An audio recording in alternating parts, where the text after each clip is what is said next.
Olá, bom dia, a paz do Senhor Jesus. Aqui quem nos fala é o irmão e amigo, pastor Gessimiel Santos. Eu quero saudá-los a todos com a paz do Senhor Jesus. Acordei, deitei, dormi, acordei, porque até aqui nos ajudou o Senhor.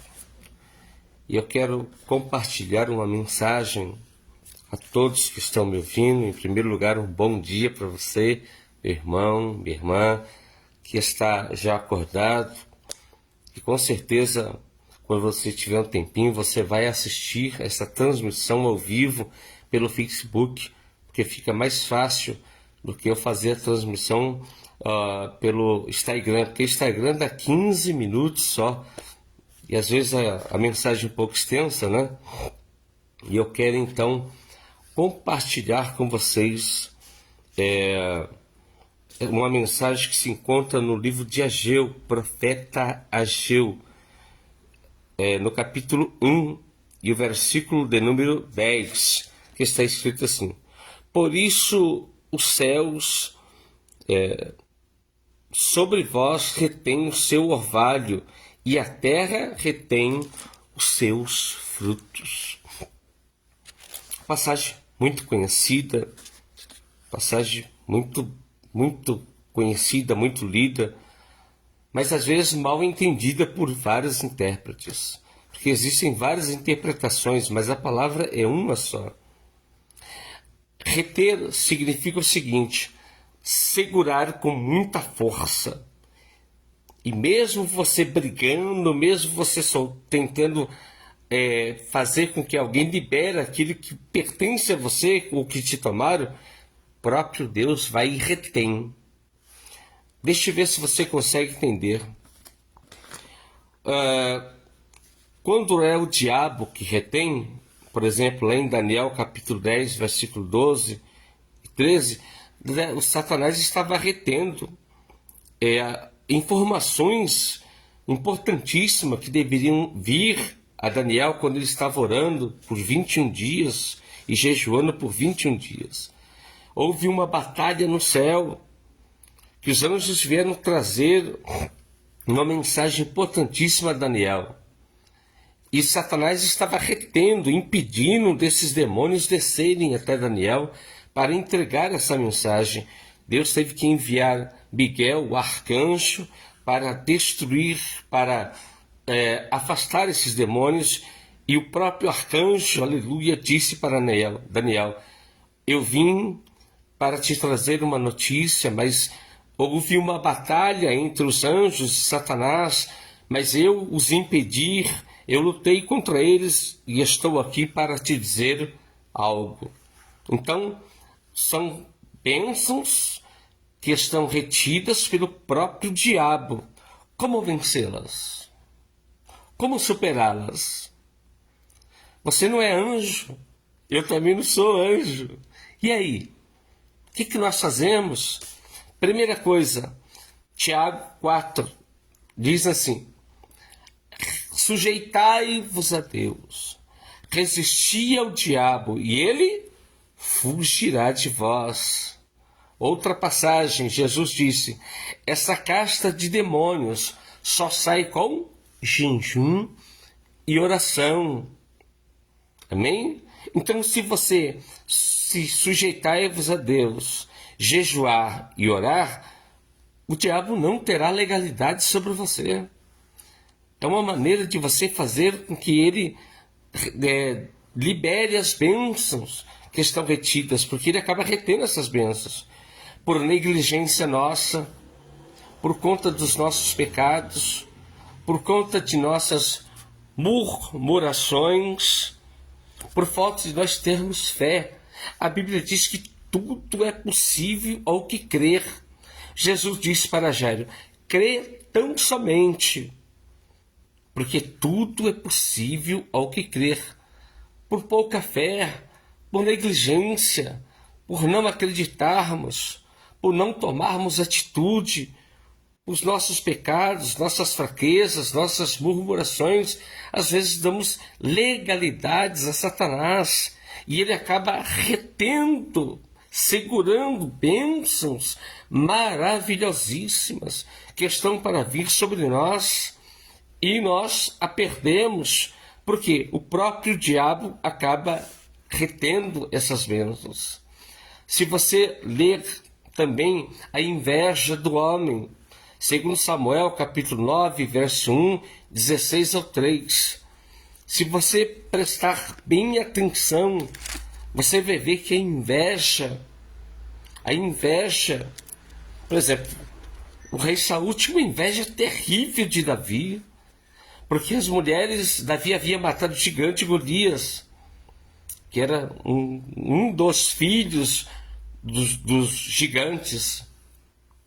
E Davi acabou destruindo ele. E quando Davi entrou na cidade de Jerusalém, as mulheres gritavam: Davi, Davi, 1000 vezes Davi. E o rei Saul? Nada. Isso criou uma inveja terrível, a ponto do rei Saul pegar uma lança e lançar contra Davi. Davi se esquivou e se livrou. O próprio filho de Davi, Absalão, ficou com inveja do pai e maquinou a morte do próprio pai para tomar o trono. Mas o que aconteceu? Na hora dele fugir, o cabelo dele era grande, o cabelo dele enroscou em uma árvore e ele acabou sendo enforcado. A inveja. O que é inveja? Inveja é você desejar aquilo que você quer ter, mas que o outro não quer ter e acaba conseguindo ter. Inveja é você querer ter algum bem que alguém conseguiu e você não consegue. E a inveja, ela é maligna. A inveja, ela é má. A inveja, ela é perversa. Satanás, ele foi expulso do reino celestial. Por quê? Por conta da inveja. Ele queria ser igual a Deus. Isaías capítulo 14 diz que ele subiu até os mais altos céus, porque ele queria ser igual a Deus. A inveja, ela é terrível. A inveja é como se fosse uma obra de macumbaria. A inveja mata. A inveja destrói. A inveja, ela pode emagrecer, ela pode engordar, ela pode trazer transtornos psíquicos e principalmente espirituais ao corpo, à alma e ao espírito. Como se livrar dessa inveja? Como se livrar? Orando, estando na presença de Deus. A Bíblia diz: por um caminho o diabo virá contra ti, mas por 7 ele sairá correndo. Por quê? Porque você não teme nada. Deus dá ordem aos anjos ao teu respeito para guardá-lo, para guardá-la de todos os males. Acredita nisso, em nome de Jesus. A inveja, ela já existe há muitos e muitos anos. O que é que fizeram com José de Arimateia? José, filho de Jacó. O que fizeram com ele? Ele tinha, com ele, era mais 11 irmãos.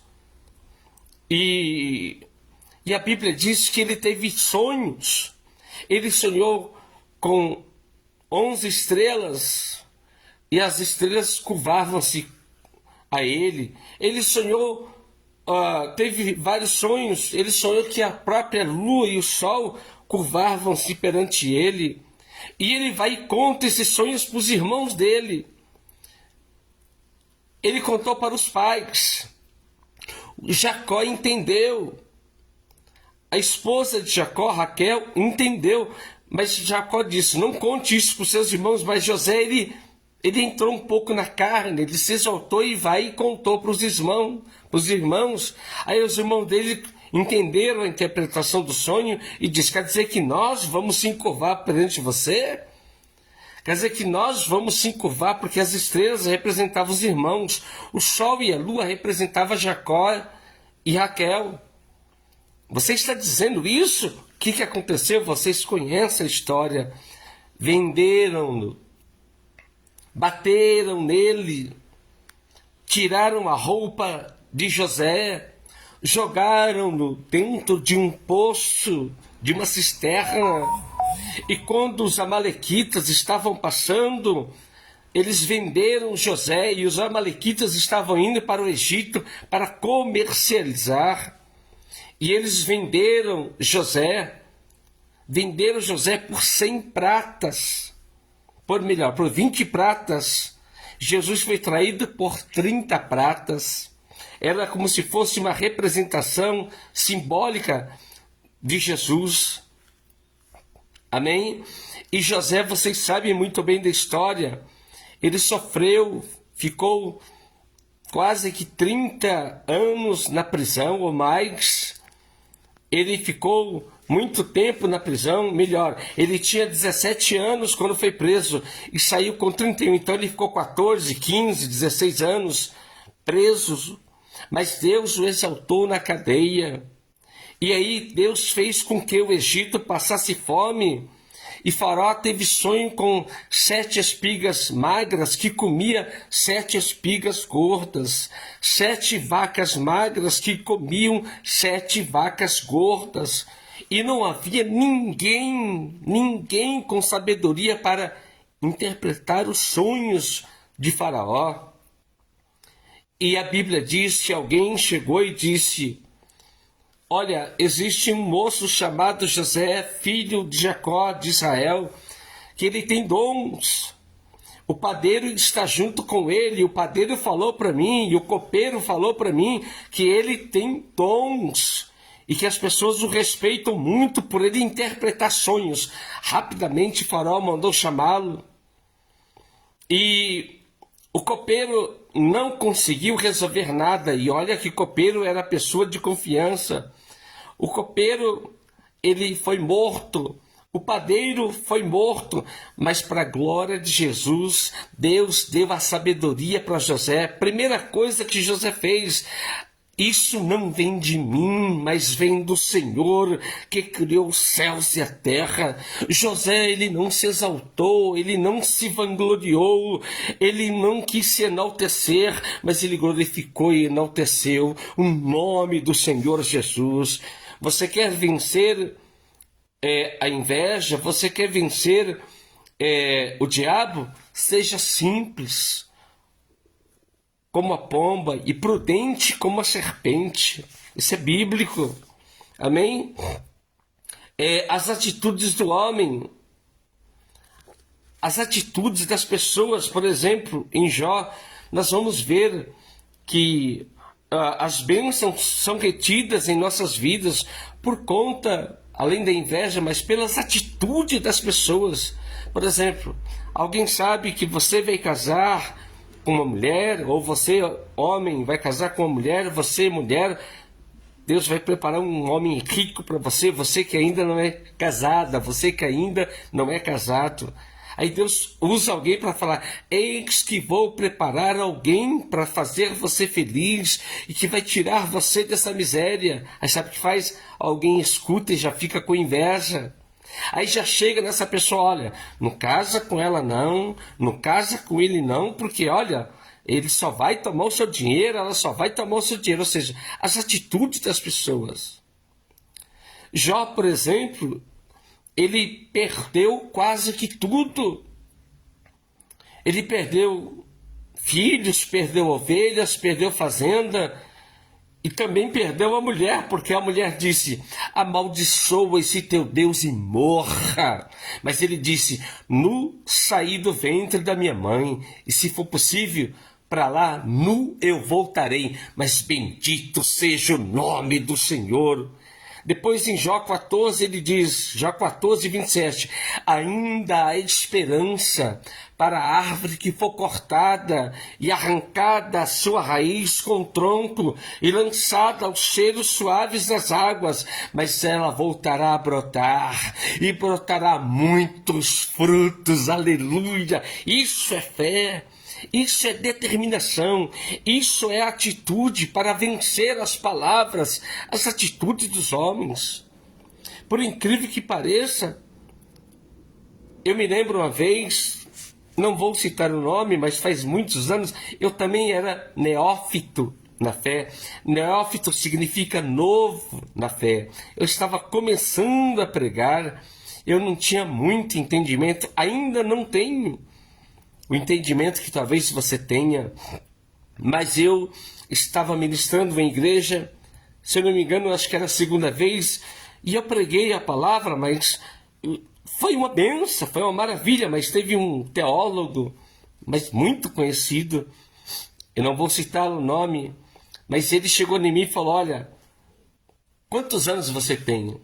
E eu me lembro e disse: eu tenho 22 anos de idade. E ele falou: olha, você se expressa bem, você tem um português maravilhoso, teu ditaquê é muito bom, mas você não tem teologia. Você falou algumas palavras que não estão de acordo dentro da teologia. E eu falei para ele: muito obrigado, o senhor pode me ensinar o que é teologia? Aí ele disse: teo é Deus, logia, conhecer a Deus. Ou seja, estudos que te levam a conhecer a Deus. Eu fui humilde, eu abracei aquele homem, e ele olhou para mim e falou: o que você está fazendo? Eu estou te abraçando para te agradecer, porque Deus falou para mim que quando Ele quer falar com alguém, Ele usa quem Ele quer, até os mais sábios quanto os mais burros e leigos. A partir de hoje eu vou fazer essa tal de teologia. Mas Deus me deu sabedoria, e para a glória de Deus eu estudei 4 anos e ainda continuo estudando a palavra de Deus. Então você pode vencer as palavras dos homens, as palavras das pessoas, acabam nos ferindo, acabam nos machucando. Os amigos de Jó, entre aspas, começaram a amaldiçoá-lo, começaram a falar palavras que torturaram a Jó, a ponto de Jó falar: quando é que vão parar? Quando é que vocês vão parar com essas palavras de ventos? Porque estão me machucando, estão me ferindo gravemente. E a Bíblia diz, para resumir, no livro de Jó, capítulo 42, que enquanto Jó orava pelos seus amigos, Deus tirou Jó do cativeiro. E Deus, Jó 42, 10 e 11 e 12, e Deus restituiu a Jó em dobro tudo quanto ele tinha. Amém? Então Deus fará isso na tua vida. O pecado do homem também retém as bênçãos que Deus tem para nós. A Bíblia diz em Isaías 59, 2, que os nossos pecados nos afastam de Deus. A Bíblia diz: erreis, mas não pecais. Os nossos pecados, ou atitudes, ou palavras, ou gestos, nos afastam de Deus. Pecado, do grego é harmatia. O estudo que fala sobre o pecado é harmatiologia, ou seja, afastar-se de Deus, afastar-se e não obedecer à vontade de Deus. Pecar significa errar o alvo. Errou o alvo, você pecou. Então, os nossos pecados nos afastam das bênçãos, e Deus acaba retendo essas bênçãos. Por que Deus estava retendo as bênçãos? Ageu capítulo 1, versículo 2. Primeiro, diziam: ainda não é tempo para fazer esta obra. Deus pode esperar, agora eu não. Ou seja, eles precisavam reconstruir o templo do Senhor. Porque quando a Babilônia invadiu Jerusalém, os muros foram destruídos. A torre de vigilância foi parcialmente destruída. As 12 portas, os 12 portões que davam entrada a cada ala, a cada departamento que os sacerdotes entravam, que as pessoas entravam, o portão das ovelhas, a porta do sacrifício, a porta da oferenda, o portão dos comerciantes, a porta que dava acesso ao santuário. As 12 portas foram queimadas, os 12 portões foram queimados, os muros parcialmente destruídos. E a Babilônia entra com tudo e acaba levando uma demanda de quase 140 mil pessoas presos. A primeira demanda foi 50, depois mais 70, e depois mais um restante, um total aí, baseado mais ou menos, não é o certo, de 140 mil judeus levados presos ao cativeiro na Babilônia. Então eles diziam, os que ficaram em Jerusalém diziam, ou melhor, quando eles voltaram, inclusive Deus usa Neemias. Neemias, ele era copeiro mor do rei Artaxerxes, que era o rei da Pérsia, que havia dominado a Babilônia, porém mantido os presos na Babilônia e presos também os que estavam em Jerusalém. E Artaxerxes, primeiro, ele disse para Neemias, quando Neemias foi servir o vinho, ele disse, por que está triste o teu semblante? Eu tenho te dado o melhor vinho, tu tem me servido com confiança, você tem o melhor dormitório, tem comido a melhor comida. O que é que está te faltando? Por que choras, Neemias? Neemias disse, eu fiquei sabendo que meu povo que mora em Jerusalém, os meus pais morreram, os meus amigos morreram, e os que restam estão sofrendo na Babilônia. O templo onde nós adoramos o nosso Deus foi destruído, os muros foram queimados, os portões foram queimados, os muros destruídos. E Deus tocou no coração do rei Artaxerxes, rei da Pérsia, que havia dominado parcialmente a Babilônia. Ele disse, vou te escrever uma carta, aleluia, vai-te, passa por tal caminho e volta para a sua cidade de Jerusalém e reconstrua.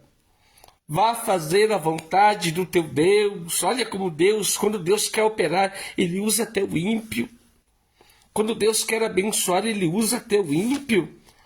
Para nós resumirmos, Neemias foi, cumpriu o dever dele, e para a glória de Deus, Jerusalém, o templo de Jerusalém foi reconstruído. Mas o povo se levantou contra Neemias e o profeta Zacarias, que ajudava em Neemias.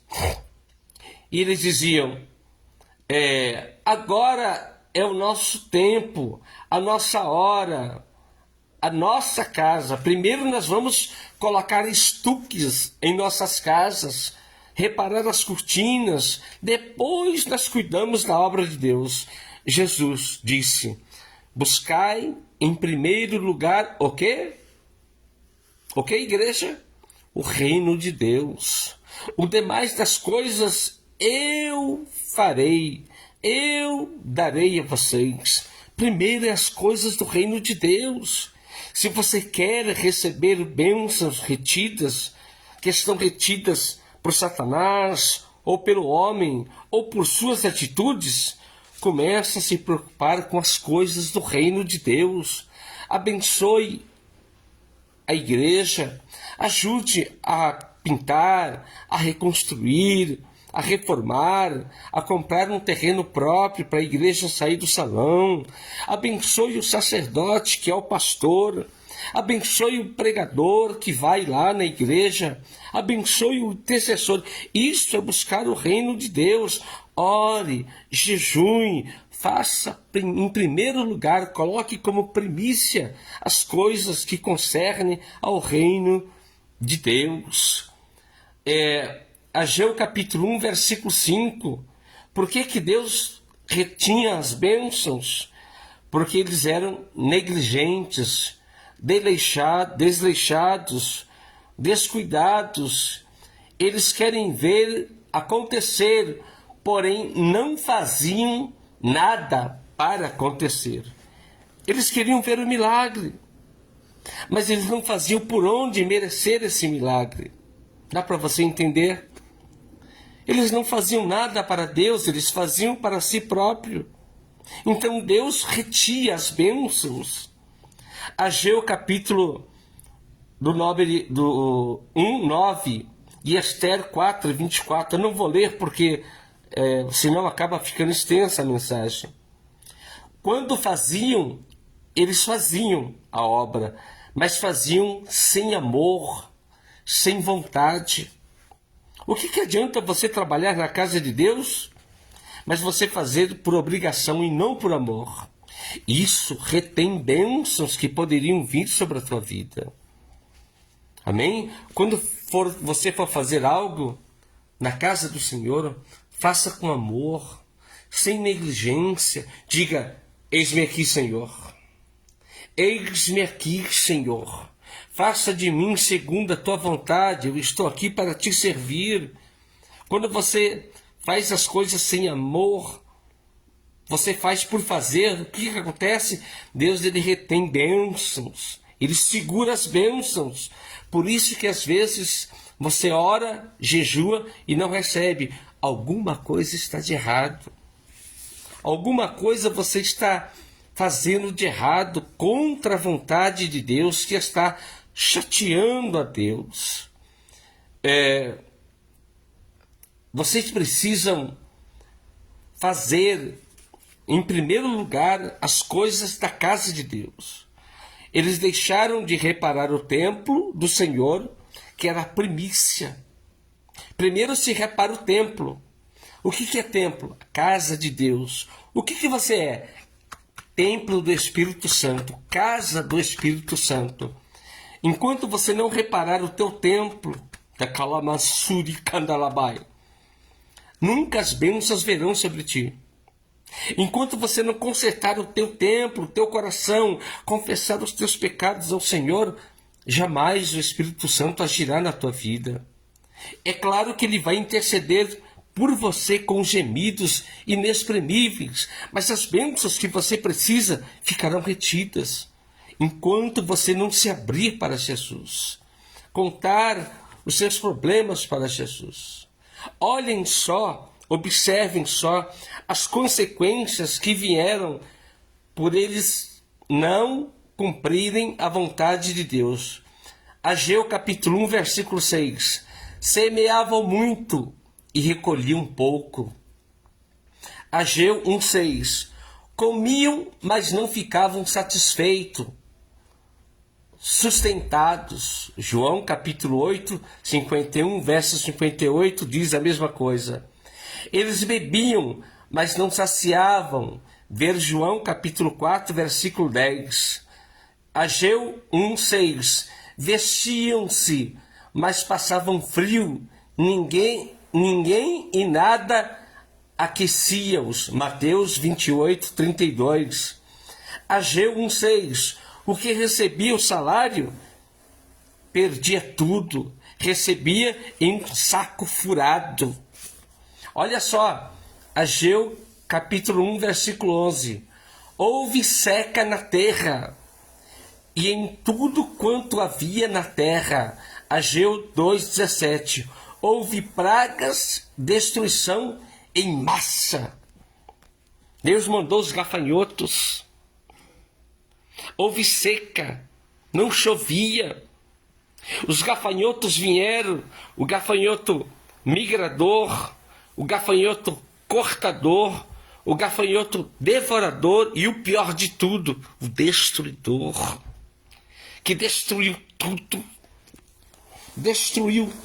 tudo quanto havia. Então, que atitudes devemos tomar mediante a situação causada por eles mesmos? Quem foi que causou a situação? Foi Deus? Não. Foi o diabo? Não. Foram quem? Os judeus. Os próprios judeus. Pessoas egocêntricas. pessoas que pensavam em si próprio e não pensavam no próximo. Quantas pessoas passaram fome nesse Natal? Quantas? Quantas pessoas ficaram e não comeram nada enquanto você comeu, fez festa com todo o seu direito? Você comeu pernil, chester, maionese, aquela salada, né, de legumes, aquela verdura, um churrasco, uma picanha, uma maminha, um franguinho assado. Sua mesa foi farta. Quantos passaram fome? Em quantos você pensou, será que vai bem com aquele pastor que vive da obra? Será que ele tem alguma coisa para comer na casa dele? Será que ele está junto com a esposa ou ele mandou a esposa para a casa de alguém porque não tem nada dentro da casa dele? Você pensou nisso? Você parou para ajudar, para pensar no teu próximo? Você já pensou? Você já parou para pensar e falar, eu vou semear na vida desse pastor porque ele tem orado por mim, ele tem me apacentado, ele sai da casa dele para vir na minha casa, ele faz jejum por mim, ele ora por mim, ele manda mensagens, ele manda vídeo, ele intercede diante a Deus por mim. O que você tem feito por ele? Eu glorifico ao Senhor. Graças a Deus aqui estão pessoas assistindo, a Elizabeth Souza, a Solange lá de Itu, pessoas, não vou citar o nome de todas, mas são muitas pessoas que estão me assistindo agora. E eu louvo a Deus por essas pessoas. Muito obrigado você, irmã, irmão, que me ajudou no Natal, que tem semeado no meu ministério como amor, e na qual eu sou intercessor diário dela. Mesmo as pessoas que não semeiam, elas pedem oração para mim, eu coloco no caderno de oração e oro do mesmo jeito. Eu já fiz oração para as irmãs, já fiz oração para os irmãos, e daqui a pouco, depois desse vídeo, eu vou responder uma por uma, um por um, pelos pedidos de oração deles. E graças ao Senhor, Deus tem tocado no coração deles. Você são prova disso, podem confirmar o que eu estou falando. Eles semeiam uma vez por mês na minha vida, com amor. E graças a essa semente, eu consegui comprar as coisas para dentro de casa, conseguir comprar os remédios que eu tinha que tomar, porque eu fiquei internado por conta de um golpe que eu levei, enfim. Graças a Deus, eu e minha casa podemos agradecer a essas pessoas que têm nos ajudado. Thank you very much. Beijo no teu coração, você que faz parte da intercessão. Mas que atitudes nós devemos tomar mediante as crises, mediante a essa situação, para que Deus derrame bênçãos retidas sobre as nossas vidas?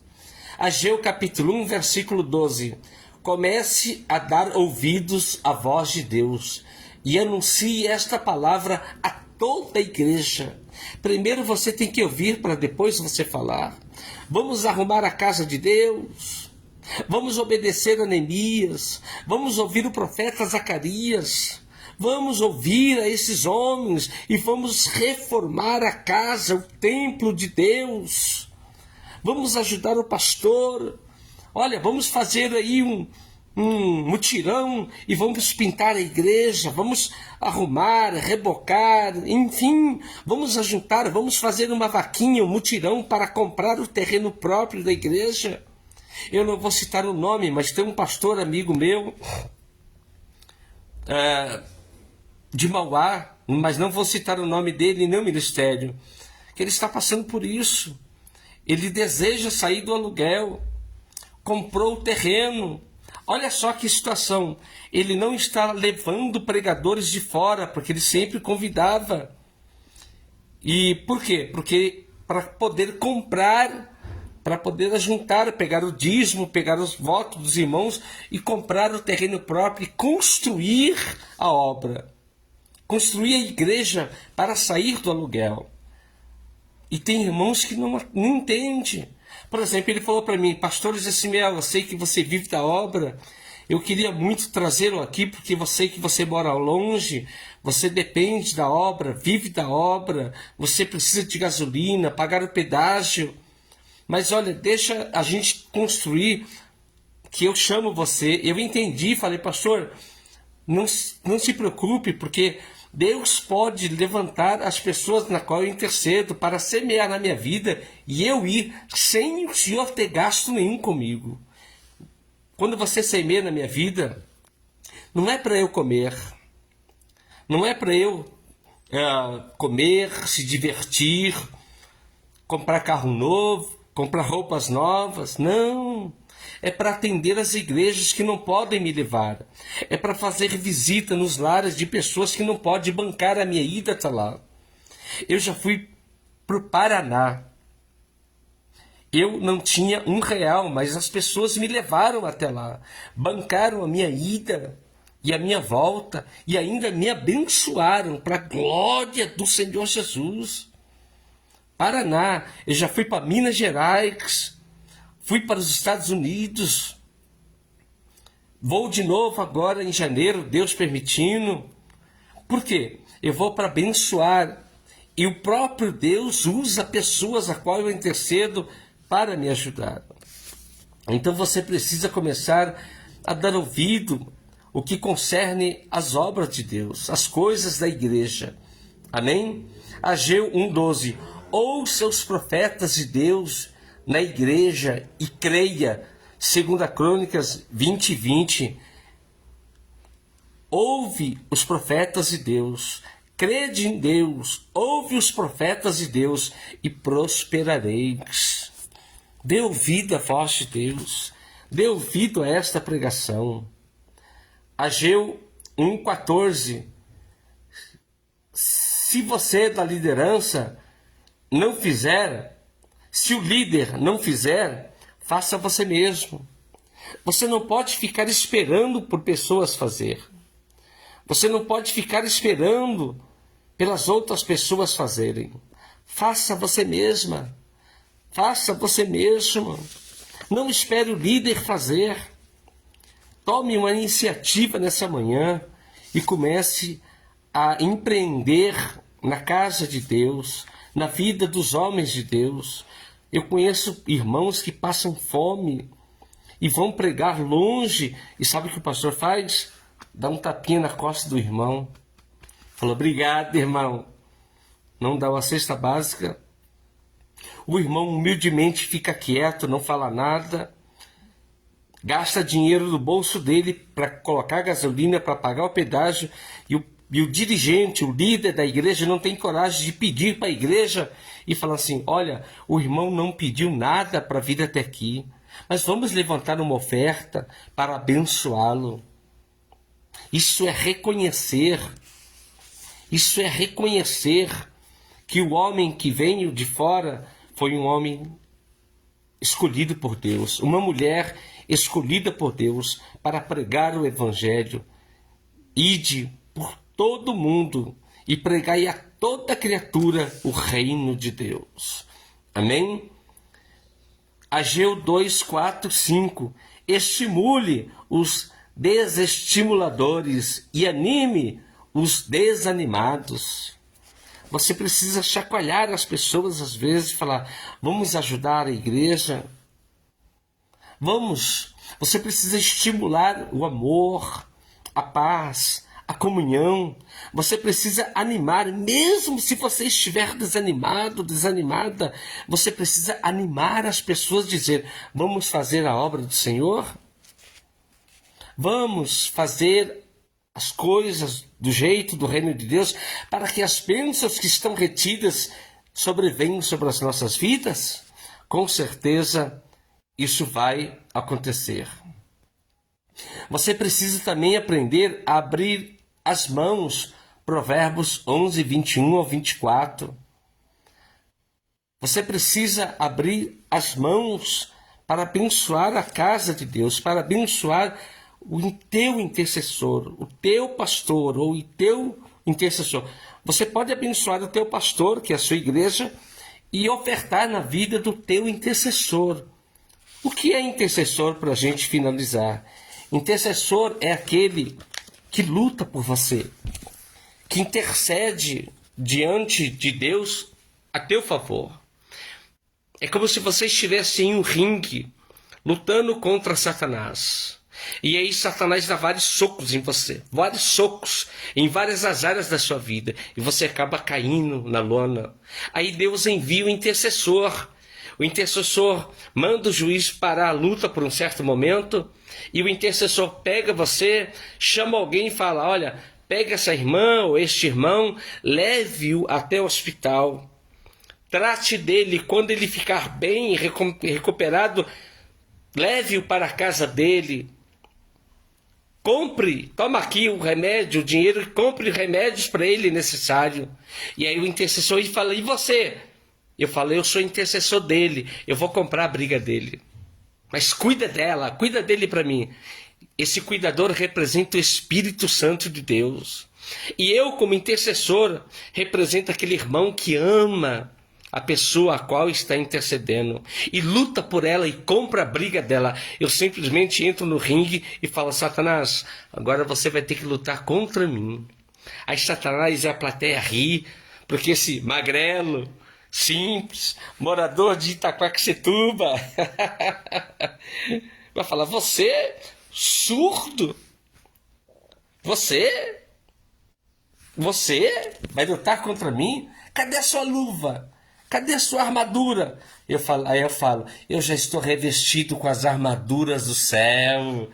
Eu já estou com capacete, com peitoral, com cinturão, com tudo que vem de Deus, que o próprio Deus me deu. Aí eu digo para ele: Satanás, eu sou sujeito a Deus e eu já te venci, porque Jesus te venceu na cruz. Jesus disse: eu venci o mundo e você também vencerá. Saia-te, Satanás, eu te ordeno, em nome de Jesus. Pá! Ele vai embora. Aleluia! Aí sabe o que eu faço? Eu não saio contando vitórias. Eu aponto o dedo para todo o público e falo: toda honra e toda glória pertence ao Senhor, Criador dos céus e da terra. Amém? Você aprendeu como receber bênçãos de Deus? Você viu? Parece que essas bênçãos, elas estão retidas e Deus quer derramá-las, devolvê-las a quem pertence. Talvez você não recebeu ainda a sua bênção na virada do ano porque você deixou de abençoar o teu intercessor. Eu vou repetir de novo: o dízimo você dá na tua igreja, mas a pessoa que intercede por você, se você tem um intercessor, se eu sou o teu intercessor, então semeie na minha vida. Você não vai deixar de abençoar a casa de Deus, mas você tem que abençoar o teu intercessor, porque é bíblico.